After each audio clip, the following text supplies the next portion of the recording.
নমস্কার বন্ধুরা, আশা করছি আপনারা সবাই ভালো আছেন, সুস্থ আছেন। শীতকালের একটি খুবই পছন্দের রেসিপি মা ঠাকুমাদের জন্য পালং শাকের রেসিপি। তো শীতকাল আসলে এই রেসিপিটা প্রত্যেক ঘরে ঘরেই হয়ে থাকে এবং একটি সবারই পছন্দের রেসিপি। তো কিভাবে বানানো যায় চলুন দেখে নেব আজকের এই ভিডিওতে। ভিডিওটি যদি ভালো লাগে অবশ্যই একটি লাইক, শেয়ার এবং চ্যানেলটিকে সাবস্ক্রাইব করে দেবেন। তো চলুন দেখে নেব আজকের রেসিপি। ভিডিওটি প্রথম থেকে লাস্ট অবধি দেখার জন্য অনুরোধ রইল। তো আমি এখানে মিডিয়াম সাইজ করে পালং শাকগুলোকে কেটে নিয়েছি। এবার পরিষ্কার করে ধুয়ে নেব। পালং শাকটাকে ভালো করে ধুয়ে পরিষ্কার করে রেখে দিয়েছি। এবার যে সমস্ত সবজিগুলো লাগবে সেগুলোকেও কেটে নিয়েছি। আর যেমন আলু, পটল, শিম, কুমড়ো, বেগুন সমস্ত কিছু কেটে ধুয়ে নেব। গ্যাস জ্বালিয়ে কড়াই দিয়ে কড়াইটা গরম হয়ে আসলেই তেল দিয়ে দেবো। এবার এক এক করে আলুগুলোকে ভেজে নেব। তেলটা একটু নাড়িয়ে চাড়িয়ে নেব। আলু দেওয়া হয়ে গেছে, আলুটাকে একটু লাল লাল করে ভেজে নেব। এরপরে বাকি সবজিগুলো ওই একইভাবে ভেজে নেব। গ্যাসের ফ্লেম এই সময় মিডিয়াম আঁচেই রেখে দেবেন, কারণ বেশি জোরে দিলে পুড়ে যাওয়ার সম্ভাবনা আছে। তো বন্ধুরা, শীতকালে এই পালং শাকের রেসিপি কার কার ভালো লাগে অবশ্যই জানাবেন। তো এরপরে আমি সমস্ত সবজিগুলোকে একটু ভালো করে ভেজে নেব। শীতকাল আসলেই কিন্তু প্রত্যেকের ঘরে এই রেসিপিটা হয়ে থাকে। মা, ঠাকুমা, জেঠিমা, কাকিমা সবাই এরা খুব সুন্দরভাবে এই রেসিপিটা রান্না করে থাকে। তো আজকে আমি আমার মায়ের কাছ থেকে জেনে নিলাম পালং শাকের এই রেসিপিটা কিভাবে রান্না করব। তো মা যেভাবে বললো আমি সেইভাবেই রান্না করলাম, খেয়ে দেখলাম খুবই সুন্দর হয়েছে। তো বন্ধুরা, আপনারাও একবার এই প্রসেসে রান্না করে দেখবেন, খুব ভালো লাগবে। তো বন্ধুরা, সমস্ত কিছু দেওয়া হয়ে গেছে, একটু নাড়িয়ে চাড়িয়ে নেব।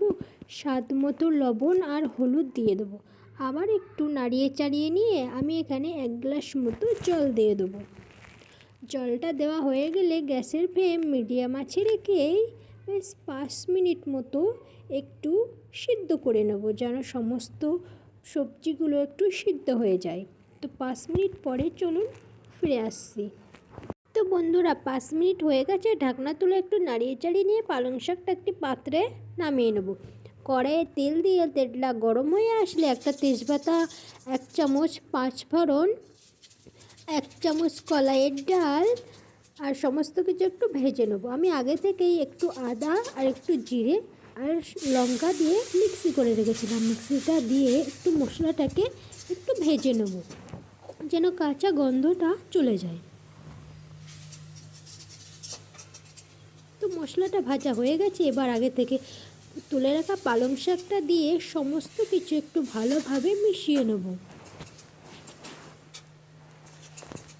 সমস্ত কিছু মেশানো হয়ে গেছে। এবার আমি এখানে একটু সামান্য পরিমাণে জিরে গুঁড়ো দিয়ে দিয়েছি আর স্বাদ মতো একটু লবণ দিয়ে দেবো।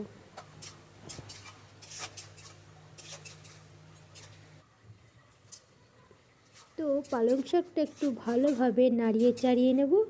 তো বন্ধুরা, পালং শাকের রেসিপিটি কেমন লাগলো অবশ্যই জানাবেন এবং এইভাবে একবার বাড়িতে বানিয়ে ফেলুন পালং শাকের ঘন্ট। আমার চ্যানেলে যদি আপনারা নতুন হয়ে থাকেন, চ্যানেলটিকে অবশ্যই সাবস্ক্রাইব করে রাখুন এবং পাশে থাকা বেল আইকনটি অন করে রাখুন, যেন সবার আগে নোটিফিকেশানে আপনার কাছে পৌঁছে যায়। তো আমাদের পালং শাকের রেসিপি সম্পূর্ণ রেডি হয়ে গেছে। তো আমাদের পালং শাকের রেসিপি সম্পূর্ণ রেডি হয়ে গেছে। এবার একটি পাত্রে তুলে নেব। তো দেখুন কত সুন্দর কালার এসছে আর দেখেই কতটা ভালো লাগছে, দেখেই তো লোভ হয়ে যাচ্ছে। তো আপনারাও একবার এইভাবে বানিয়ে ফেলুন পালং শাকের ঘন্ট।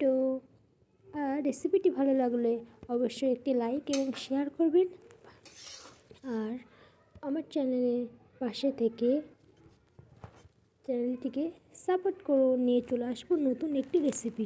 ততক্ষণে ভালো থাকুন, সুস্থ থাকুন আর দেখতে থাকুন হোম কুক সুস্মিতা সিংহের চ্যানেল। Tata, bye bye.